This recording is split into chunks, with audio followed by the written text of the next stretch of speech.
Banyak banget semua orang Apa? setiap kali makan siang Langsung instastory-nya. nge-tag-nya ke gue.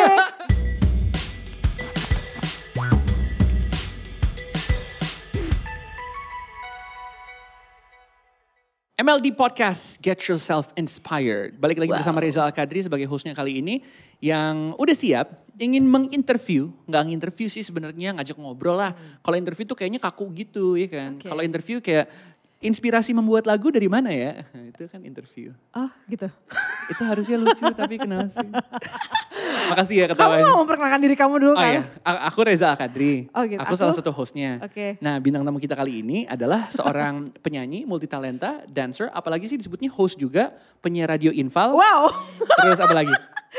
Aku penyanyi dan penari juga. Oh my God. Iya. Sampai ini kita ketemu lagi ya sekarang ya, Reza Al-Kadri jadi ya. ceritanya Kamu urban living sekali sekarang. Wah. Urban dikit. You are anak Dufan. Urban apa lagi nih?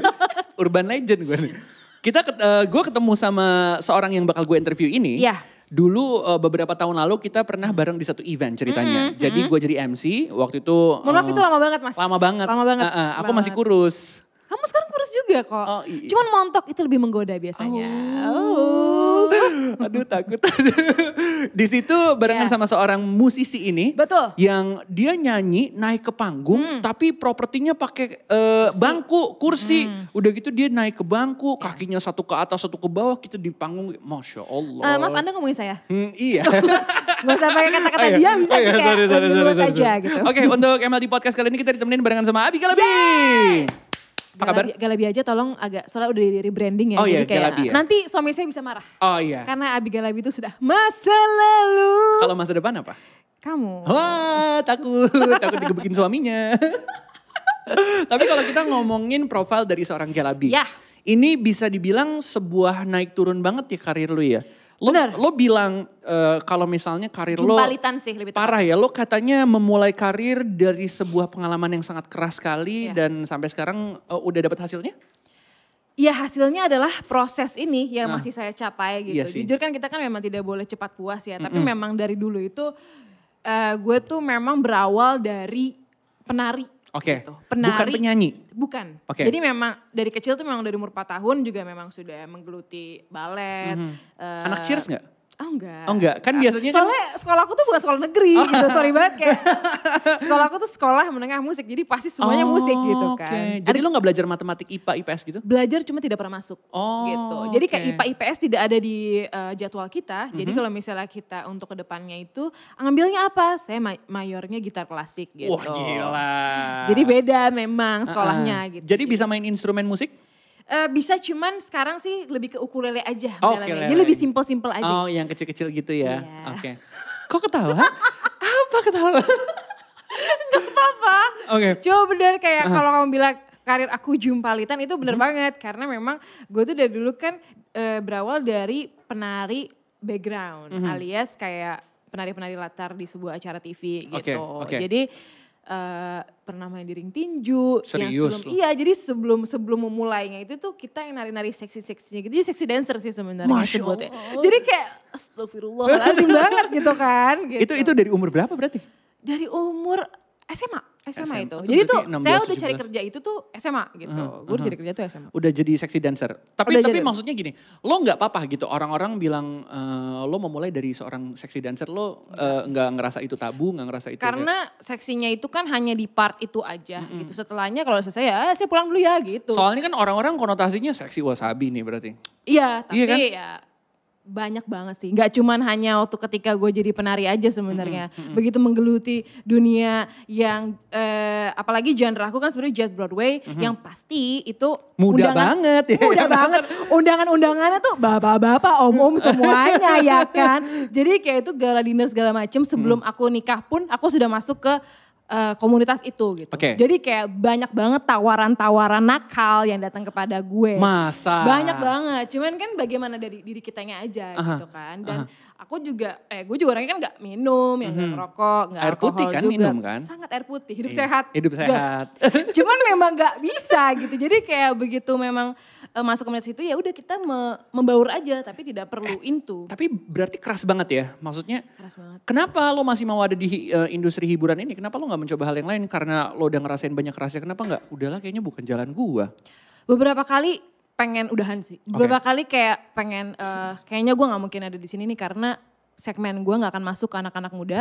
Terus cara gue bernyanyi juga anak-anak muda bakal ngiranya apaan sih nih lu nyanyi heboh banget anjir jungkir balik lalalala. Cuman kan kita tetap kayak nggak bisa, lo tuh nggak ngerti gue, lo lihat gue deh kan kita nggak bisa paksa orang supaya suka sama kita gitu. Apa yang kita kasih mereka nggak bisa paksa. Cuman ya di sini yang gue pengen jelasin adalah ya gue di sini kasih karya gue yang kayak gini, terus cara bernyanyi gue memang kayak gini, dan di Amerika pun begitu. Jadi ini yang pengen gue kembangin di Indonesia, pengen gue memperkenalkan aja gitu. Jadi lu lebih ke educate the audience juga dong? Iya gitu, dan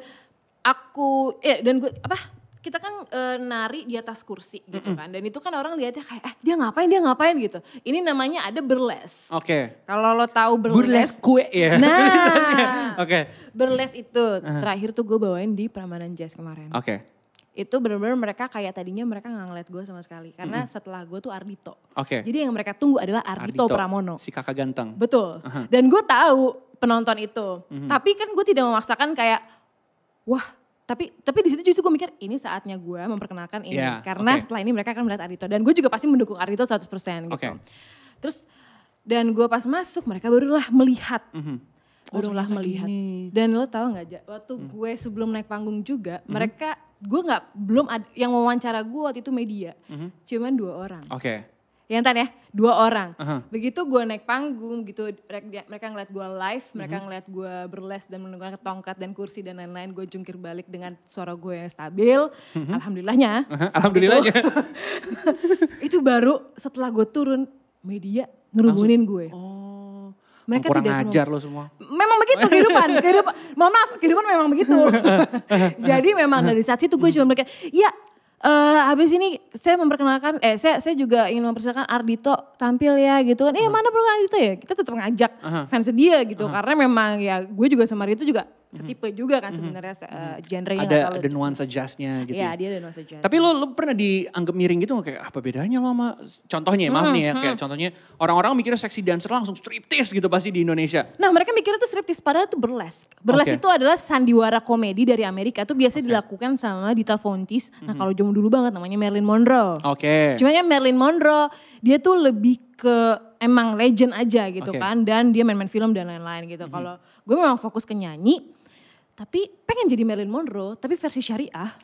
Tapi versi yang bisa diterima sama masyarakat juga, sama ibu-ibu juga bisa. Itu tricky banget berarti ya? Susah, cuman kita cara menanggapinya adalah dengan burlesque itu dengan sandiwara humor. Jadi kayak kalau misalnya di panggung itu dengan ada humor-humornya sedikit cara kita ngomong. Jadi sebenarnya lo genre-nya tuh jazz, tapi lo masih bisa bercanda-bercandanya tuh kayak ale-ale juga gitu loh. Kayak penonton gitu. Iya, gak gitu juga sih Kak. Ada kayak O-A-O-E. Sebenarnya bisa dimasuk-masukin itu. Cuman kayak gak setiap saat aja. Tahu gitu. dong tadi. Tapi kalau kita lihat dari track record lo juga ya. Selain jadi seorang penyanyi, selain jadi seorang dancer, jadi host juga. Jadi penyiar radio Infal juga. Lo nih jadi host misteri coy. Itu zaman dulu sih.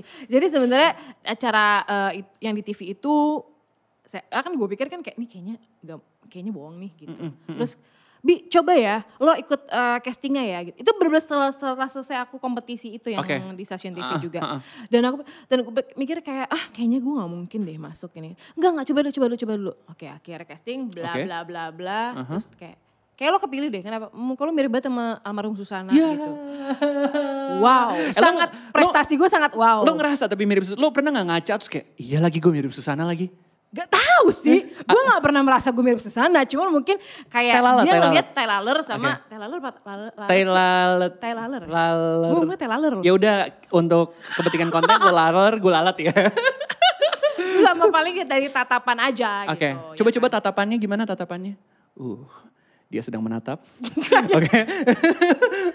Harus ada jeng sama ketawanya mungkin. Jeng. Ketawanya hihihi tar. Ya udah ya, gue takut. Gue yang takut. Bait. Udah gak usah dibahas yang gitu-gitu ya please. Tapi tunggu, lo berarti jadi host dunia misteri? Iya. Lo berarti syutingnya di tempat-tempat yang banyak setannya juga dong? Betul, dan gue tuh baru menyadari kalau itu tuh semuanya nyata men. Bukan bohongan? Bukan. Udah ngaku aja lah bohongan kali itu. Gila, gak sumpah. Masa dia yang kesurupan gitu gini kali? Gue pasti jujur. Sumpah. pertama kali gue di honor gue tuh bener-bener sedikit itu, tapi gue kayak ya udah nggak apa-apa, gue jual muka di sini sama branding ya. Branding muka gue lah. Yang penting orang nggak taunya Abigail gitu-gitu kan. Jadi kayak gue ya udahlah, yang penting orang tau muka gue. Yang penting masuk TV gitu ya. Yang penting masuk TV ya kan, sama kayak honor gue ternyata segini ambil gak apa-apa. Udah gitu turunnya berapa bulan? Turun apa ya? Turun duitnya. 4 bulan dong. Tahu TV kan? Gak perlu ditanya. Dan itu bener-bener kayak gue datang satu ke Cirebon, gue tahu banget. Terus iya Cirebon, dan gue tuh kan masih kaku ya. Kan, karena gue tuh gak bisa, emang gak ada basic MC juga. Belum gak ada basic host juga. Belum. Jadi bener-bener kayak waktu itu, ya sekarang semuanya pemirsa kita boleh tolong panggilkan peserta kita. Oke, ini bukan serius gitu ya? Iya, peserta kita uji nyali. Uji nyali? Iya, uji nyali kita saat ini. Jadi sebelum kita uji nyali tuh peserta, kita tuh mesti uji nyali diri kita sendiri. Hostnya, gila gak? Gue kayak ngerasa, anjir gue kejebak. Sumpah itu bener-bener kayak gue masuk ke situ, itu bener-bener gue harus megangin tuh kamera dan gue tuh pegangan kelingking sama si host aslinya.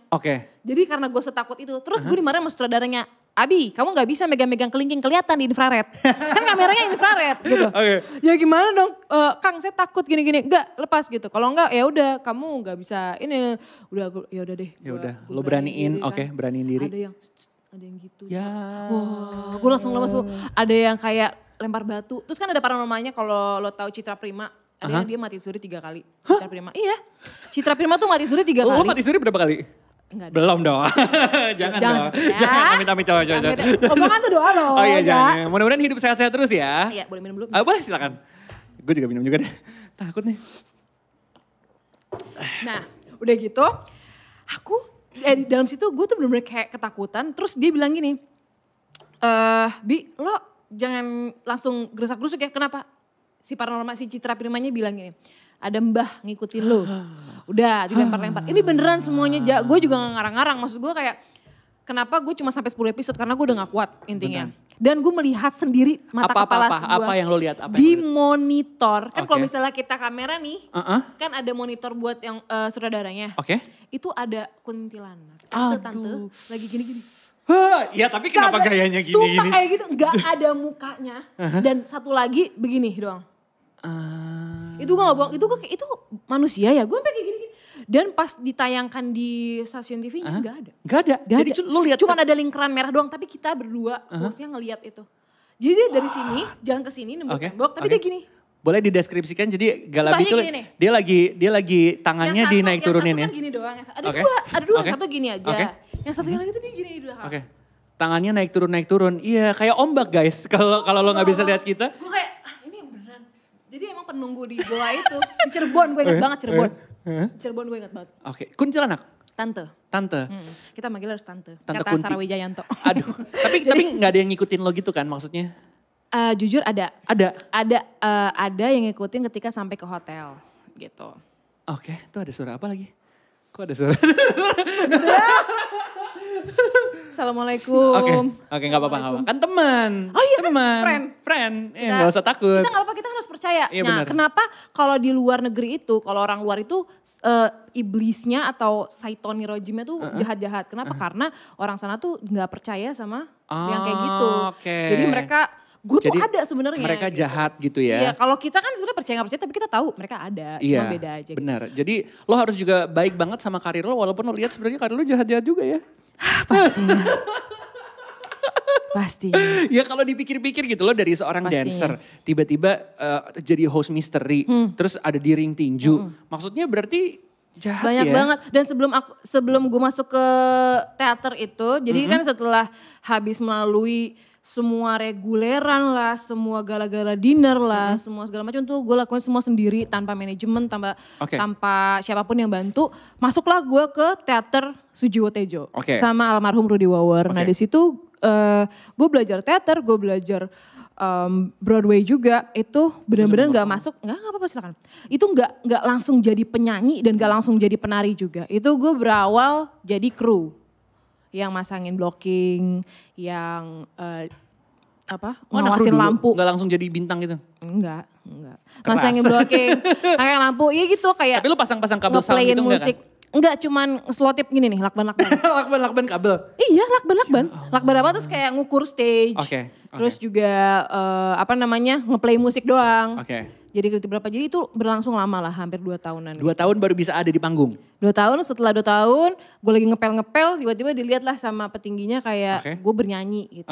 Lah, kamu bisa bernyanyi gitu. Akhirnya, iya saya memang suka nyanyi gini. Jadi lo ngepelnya sambil nyanyi iya, sambil nyanyi aja kayak nyanyi kayak It's my life, ya kan kayak. Kok dangdut ya jadi? Kayak gitu. Oke. Tapi 2019 masuk 2020, karir gimana? Udah makin naik atau? Alhamdulillah sebenarnya dari awal 2018 dari tengah 2018 lah sudah ada tim juga dari suami saya sendiri, manajemennya tim sami-sami gitu dan mereka nih timnya tidak banyak tapi sangat mendukung karir saya dan karir Mas Danang. Jadi maksudnya kita berdua nih benar-benar di-build-nya menjadi yang kita mau gitu sama mereka dan juga sama Mas Danang sendiri. Jadi atasnya sebenarnya memang suami saya sendiri, cuman dia yang bikin tim ini juga yuk sama-sama nge-build branding gue sama Galabi kayak gitu. Jadi ibaratnya kerja di keluarga gitu ya? Ya bisa dibilang. Bisa dibilang Cuman kayak gitu ya? jujur gue gak mau dibilang memang kayak keluarga, tapi karena yang gue percaya sekarang cuman laki gue jadi ya udah gitu. Tapi memang berjalan semuanya jadinya gitu. Dan Panggungnya memang makin jelas. Panggungnya alhamdulillah banyak gitu. Sebulan bisa berapa sekarang? Sebulan berapa ya Tan? Suku tidak menghitungnya. Tapi dibandingkan sama dulu, contohnya lo dulu sendiri gitu kan, lo tadi lo bilang lo sendiri. Gue sendiri justru dulu tuh banyak, tapi banyaknya itu dalam arti kayak hanya gala-gala gitu? Dinner aja. Ya maksudnya banyaknya tuh kayak rancu dan maksudnya jadi berantakan gitu. Apa genre gue tuh suka-suka mereka. Kalau sekarang kan mereka yang ngikutin gue gitu kan. Mereka tahu gue sekarang udah di Broadway, di jazz. Jadi oh ya udah kita ngundang Galabi ini misalnya kayak Prambanan Jazz kemarin. Tapi aimnya lo sendiri, lo pengen karakter lo dilihat sebagai apa? Penari kah, musisi kah atau apa? Seniman, pekerja seni aja sih. Pekerja seni, jadi kayak palu gada gitu. Apa lo mau gue ada, lo mau nyanyi bisa, lo mau dari bisa gitu? Iya, sebenarnya gini, maupun tiba-tiba dari klien nih misalnya kayak kemarin ada gathering Batubara. Mereka minta kayak kita mau kalian nyanyi bawain lagu ini sejadul ini karena semua klien kita orang-orang yang udah tua pastinya gitu. Ya udah, tapi kita bikin Broadway, kita bikin jazz, kita bikin beat terus dengan performance aku yang memang pakai properti itu gitu. Tapi sorry kalau boleh tahu lo lahir tahun berapa sih? 90. Kan maksudnya gak beda jauh gitu, maksudnya mama gue. Tuan lu dikit sih gue. Emang beda setahun ya kita.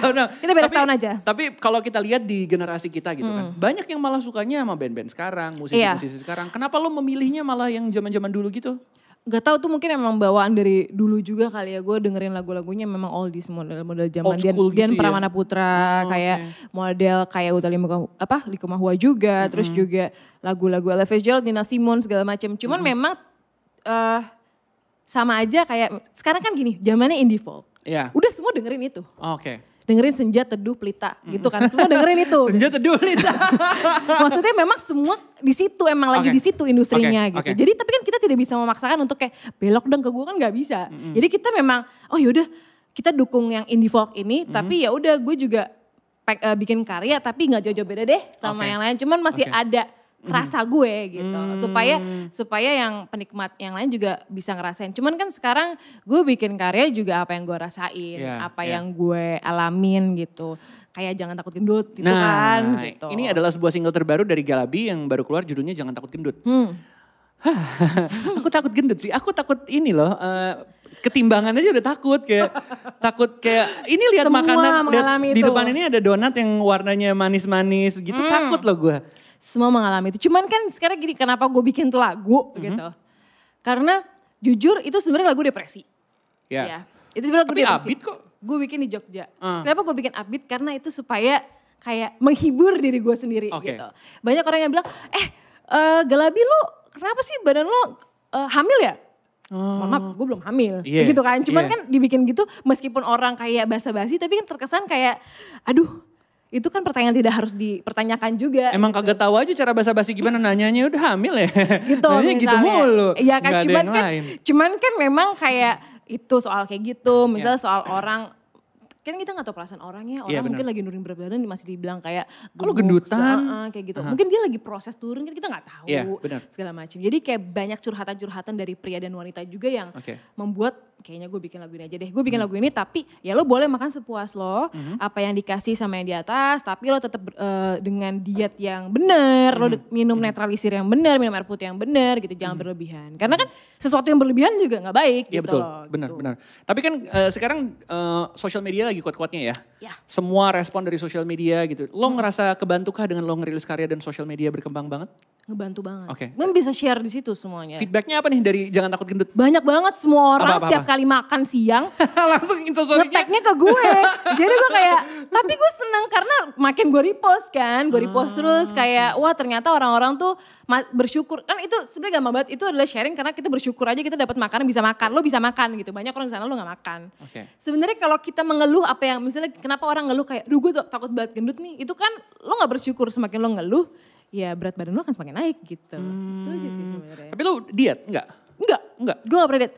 Tanya aja sama manajer saya dikasih makanan diet, itu yang makan juga, ya saya makan sih, cuman kayak tetap gak ngaruh gitu. Tetap saya pengennya habis makanan itu, saya tetap pengen yang manis-manis. Tapi gitu. Gak ada, lo gak ada yang kayak gue gak makan nasi atau intermediate, kan sekarang lagi zaman tuh intermediate fasting ya kalau gak salah ya. Iya. Yang kagak sarapan atau gak makan nasi. Memang karena suami saya tidak pernah sarapan, jadi saya suka keikut begitu ya. Jadi saya makan siang, yang banyak, terus nanti malam paling cemil-cemil atau enggak sore cemil-cemil, tapi tetap kalau nasi sih tetap satu. Gak ada program gitu-gitu ya? Enggak, tidak bisa. Tapi berarti lu suka tersinggung kalau ada yang nanya, lu gendutan gak?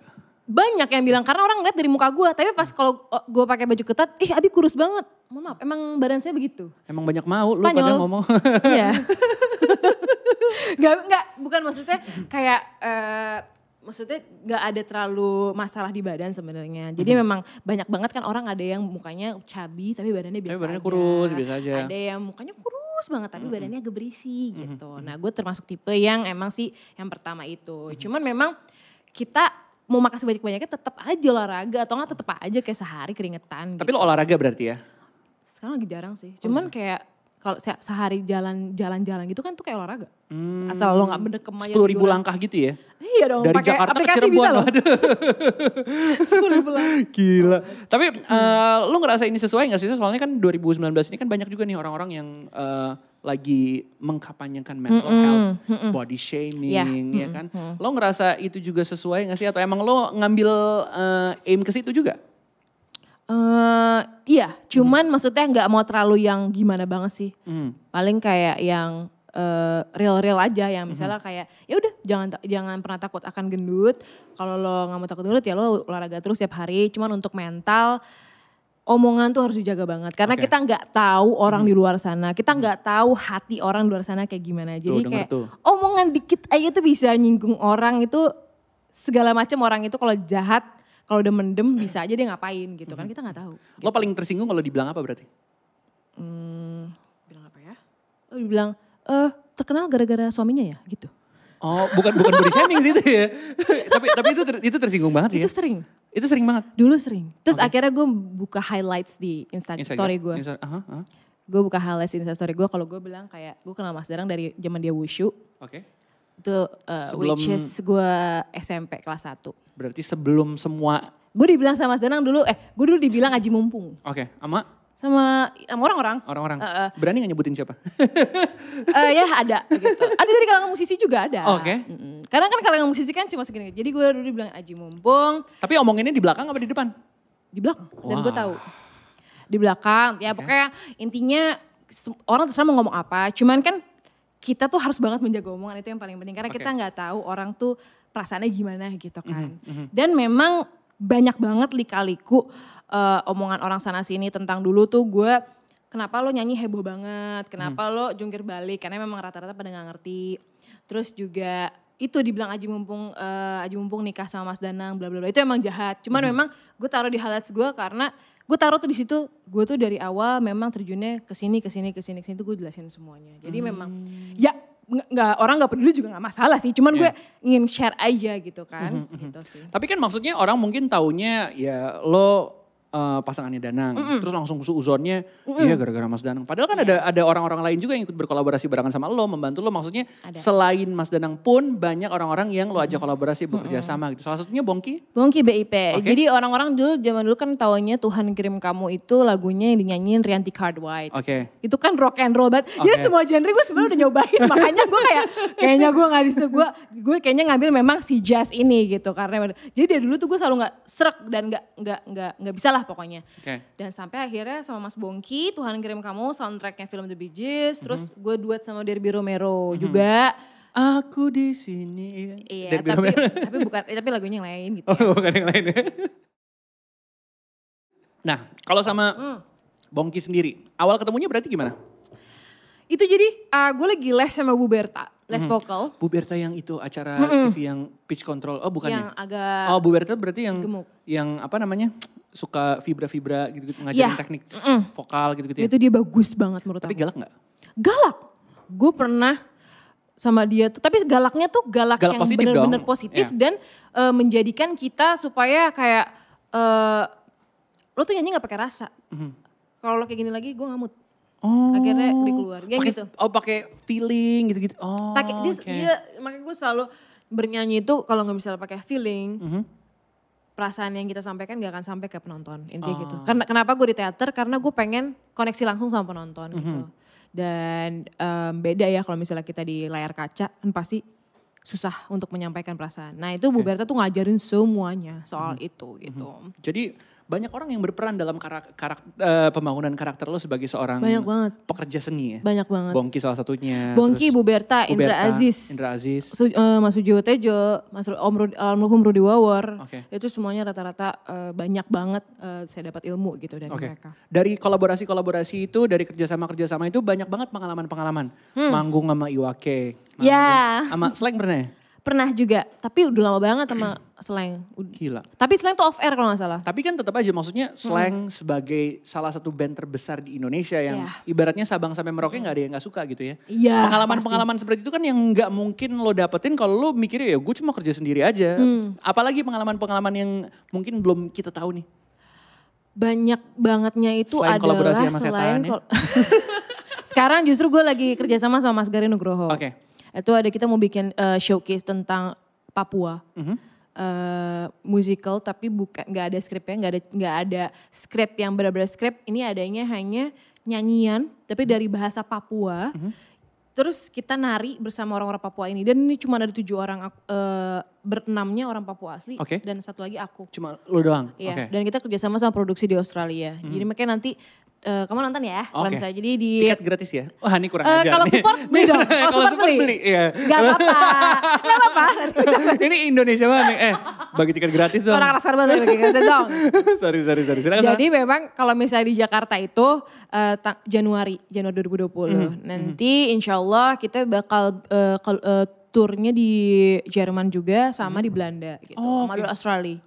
Gitu. Ini berarti bukan pertama kalinya dong lo sampai manggung ke luar negeri, sampai berkarya di luar negeri ya? Ini kalau misalnya ini nggak pertama kali sih. Kan udah kemarin yang di Amerika juga. Nah, ini juga Amerika Serikat lo manggung benar-benar di Broadway. Ya, tapi kita ada panggung yang memang khusus untuk live audition di sana. Nah, itu cerita dulu dong, kenapa sih bisa ke Amerika Serikat? Gue alhamdulillah terpilih dari Indonesia Kaya itu bikin audisi. Ceritanya 10 orang. Nangisnya udah kemarin Pak. Udah. Jadi ada 10 orang terpilih untuk ke New York. Jadi kita ngafalin itu 49 lagu. Ya, Najis. 49 lagu Broadway. Gila banget gak lo. Hafal semua? Kepala gue udah kayak rasa tuh kertas pengen gue makan semua. Kayak aku pengen kamu nyanyiin lagu yang nomor 17. Itu harus hafal semua. Tapi itu hafal semua. Tapi kita dikasih materi dulu. Terus kita ngafalin akhirnya gue dari 600 peserta. Gue lolos ke 200 peserta. Dari 200 peserta disaring lagi ke 75. Dari 75 disaring lagi ke itu yang dipilih ke New York akhirnya. Berapa orang? Akhirnya 13 yang berangkat. 13, salah jadi satunya kayak adalah salah satunya gue dan Naura kalau lo tahu ya. Nah akhirnya di sana tuh gue ngerasa bersyukur karena gue bisa sekalian live audition di depan direkturnya Harry Potter. Dan juga para musical lainnya. Memang bagi orang-orang kan kayak ya paling gini-gini. Tapi itu benar-benar kayak menurut kita tuh kesempatan yang sangat besar karena tidak semua orang bisa dapat itu kan. Oke. Gitu. Jadi kayak ya udah. Jadi pengalamannya apa aja nih? Showcase di sana, kita pertunjukan di sana. Beda greget deg-degannya beda nggak? Beda banget karena itu depan director sekalian kan semuanya dan yang ibaratnya kelas kakap gitu ya? iya dan kita cuma latihannya 3 hari doang. Oke. Dari 49 lagu itu kita cuma 3 hari latihan. Mati gak lo? Satunya langsung show. Oke. Udah gitu. Terus gimana, berjalan dengan lancar kah atau? Berjalannya dengan lancar, semuanya oke. Dan lagian setelah itu kita shownya juga di Jakarta. Cuman di Jakarta lebih rame lagi semuanya. Ada Reza Rahadian juga ikutan audisi. Oke. Oh. Reza Al-Kadri belum? Oh enggak. Reza Enggak bakat. Rahadian ikut? Enggak bakat. Tapi mirip Reza Rahadian sama Reza Al-Kadri ganteng. Oh iya lanjut pertanyaan. Oh iya sorry. Tapi di sana berarti lebih menerima banget ya soal musical Broadway. Yang terima banget di sana gudangnya. Iya benar. Kak, kalau misal kamu udah pernah ke Amerika? Belum. Aku sombong sih, maksudnya nanya. Aku pernahnya kemana ya? Ke taman mini banyak tuh anjungan-anjungan. Enggak. Maksudnya memang di sana itu, aku jadi ngerasa bersalah. Di sana tuh memang gudangnya, jadi kayak kalau lu lewat nih, misal lu lewat depan Sensi nih, di STC itu Frozen. Oke. Panggungnya Frozen. Di PS tuh panggungnya Lion King. Macem-macem playnya macem-macem. Macem-macem dan PH-nya semuanya satu-satu. Satu Frozen, satu PH. Gila gak? Udah kayaknya udah gak ngerti lagi. Sama keren banget sih. Jadi ininya. benar-benar bisa menghidupi gitu ya kalau jadi. Dan itu setiap hari mereka manggung, bayangin. Dan ada yang nonton. Rame banget dan tiketnya juga 1 jutaan semua. 1 juta ke atas, gak pernah ada yang di bawah 1 juta. Ya berarti benar-benar di-appreciate banget ya karyanya di sana ya? Banget, makanya kenapa Broadway di sini kayak gitu kan. Cuman makanya di sini tapi gue bangga banget karena di Indonesia tuh bikinnya tuh cerita sendiri. Kalau Broadway kan memang udah ada patternnya gitu, lewat film mereka. Oke, tapi berarti apa yang kurang yang ada di Indonesia? Dari yang mengapresiasi karyanya kah, yang nonton kah? Sebenarnya tergantung komunitas itu. Gini lo manggung nih, mau bikin, ditanya tiketnya berapa? Let's say tiketnya 500.000, pasti dia ngomong, kok tiketnya mahal banget? Ada yang kayak gitu? Gue gak pernah jual tiket 500.000 sih. Gue manggung, pasti orang datang memang satu komunitas misalnya. Atau enggak kayak lagi makan, ada event, terus mereka tahu ada gue, akhirnya mereka nonton gitu. Jadi emang kalau sekarang jadi gue gak tahu rasanya kalau misalnya ngejual tiket karena belum pernah yang kayak gitu. Tapi gue pengen banget dihargai dengan rasa kayak ya lo nonton gue datang karena lo memang benar-benar suka sama karya gue gitu. Gitu. Kalau misalnya memang itu pun perlu gue jual belikan tiketnya itu nantilah, belum lah sekarang gitu. Tapi gini ya, kan dunia musik gitu ya, itu kan ya pasti pop, pasti sekarang apalagi sekarang lagi naiknya apa hip hop gitu. Ya. Kepikiran ganti genre gak? Untuk lebih cuan gitu. Ini pertanyaannya bener-bener gue tunggu-tunggu banget cuma. Iya kepikiran gak? Karena jujur, lo nanya gitu, suami gue udah nanya sebelum dia yuk kerja bareng sama gue. Gitu. Serius lo? Iya. Serius? Suami gue nanya 3 kali. Gak mau ganti genre aja? Kamu mau ganti genre gak? Gitu. Mau? Gak mau? Kamu mau ganti EDM gak? Yang nawarin gue EDM ada 3 produser. Iya? 3 karena mereka tahu gue bisa nari kan. Mau nari apa lu sebut aja, gue bisa. Gitu. Wow. Sorry banget. Kayak mau nari yang lu bilang striptease, gue bisa. Wow. Coba, yang di barber, gue bisa. Lu mau naik ke meja, gue bisa. Wow. Aduh. Lu mau kaki gue ke atas, gue split, bisa. Allah. Sebut. Gitu kan. Cuman sekarang kan masalah keteguhan hati. Oke. Kalau kata Bapak Leto ya kan, keteguhan hati. Bener. Jadi gak mau sama sekali? Enggak sih. Oke. Kenapa? Saking cintanya kah? Sebenarnya gini, gue tuh suka banget sama kalau gue dengerin beberapa penyanyi EDM kita ataupun kayak ya Kadipa Barus kan termasuk atau kan misalnya siapa gitu. Indie pun gue suka, semuanya gue suka. Cuman gue ngerasa kayak kok kayaknya gue nggak gue banget ya gitu. Sama aja kayak ya gitu. Jadi kayak lo nggak ngerasa itu bukan karakter lo? Gue ngerasa bukan karakter, gue nggak ngerasa gue ada di situ. Kayak semacam dipaksakan, kayak semacam ya zaman dulu aja. Gue disuruh nyanyi pop rock and roll gitu tiba-tiba gitu kan. Tapi nada lo nyampe. Alhamdulillahnya ya. Nada gitu. paling tinggi coba, nada paling tinggi. D flat. Coba. D flat. Coba. D flat tuh gimana? Enggak sih, itu susah kan musik. Mesti pakai piano dong, Pak. Ya benar. Saya orangnya enggak yang musisi banget kok. Keren langsung enggak gitu ya. Enggak. Iya, gue kira lo mau nyanyi. Gue baru nyanyi tapi kayak gak pede langsung. Tapi kalau gini sih konnya, oke, Galabi tetap dengan Galabi. Ya. Tapi lo punya alter ego lain dengan nama yang berbeda, dengan genre yang berbeda. Misalnya maksudnya? Iya, misalnya. Kalau ada tawaran seperti itu, mau nggak? Mau dangdut. Sumpah gue gak bohong. Dangdut yang lo pilih? Lo boleh tanya sama yang biasa di mobil gue sih, kalau gak suami gue ya, manajer gue ya. Oke. Gue tuh pasangnya dangdut. Apa dangdut yang lo suka? Dangdut sekarang tuh apa sih namanya yang net yang kayak dia semua. Koplo. Wah, Galabi ternyata suka koplo. Koplo. Oke. Gue tuh suka menyenangkan diri gue aja gitu. Oke. Jadi kayak kalau misalnya ditanya EDM gue suka, siapa sih yang gak suka EDM? Gue suka jogetnya, gue suka, kalau misalnya di klub tuh kayak halo pakai air putih ya kan. Gue suka banget, cuman maksud gue, cuma maksud gue kayak lo pengen jadi penyanyi apa misalnya kalau lo mau ganti genre, gue pengen dangdut. Oke. Gue pengen ngelihat gue nyanyi tuh seenak mas-mas yang bawa bendera kayak naik punggung itu gue pengen banget kayak gitu. Gila, pengen bener-bener bisa di panggung. Belum ada kan penyanyi dangdut yang Broadway gitu. Oh ini ide juga nih, jangan-jangan ada ide baru ya. Udah kepikiran. Biasanya lo kita apa terong dicabein ya? Terong dicabein. Terong dicabein. Gila. Sumpah. Oke.